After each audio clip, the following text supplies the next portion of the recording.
లైఫ్లో first live accident చూశాను. Welcome to the day 5th of 179 days challenge.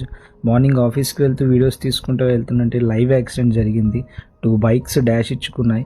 ఇక్కడ yellow helmet పెట్టుకున్న person and కింద కూర్చున్న బ్లాక్ హెల్మెట్ పెట్టుకున్న పర్సన్ ఇద్దరు డాష్ ఇచ్చుకున్నారు. తనది బుల్లెట్ బైక్ గుద్దడం ఇద్దరు బాగా గట్టిగానే పడ్డారు. సో ఇక్కడ ఒకరు తప్పు ఉంది, కానీ ఎవరిది తప్పు అని చెప్పలేను. కానీ చిన్నగా వెళ్ళడం అనేది చాలా మంచిది మామ. ఎందుకంటే ఆఫీస్కి 10 to 15 minutes లేట్ అయినా పెద్ద ప్రాబ్లం ఏమి లేదు. ఎందుకంటే ఈవినింగ్ పూట ఎట్లాగో మన చేత వాళ్ళు 30 to 45 minutes ఎక్స్ట్రానే చేయించుకుంటారు. సో అది పెద్ద ప్రాబ్లం కాదని నా ఒపీనియన్.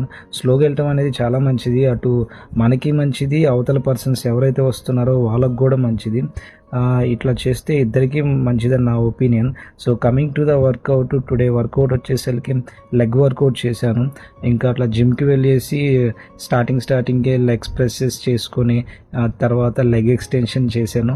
అదొక 2 వేరియేషన్స్, ఇదొక 2 వేరియేషన్స్ చేసుకొని అండ్ హ్యామ్ స్ట్రింగ్స్ ఒక 3 వేరియేషన్స్ చేసుకున్నాను.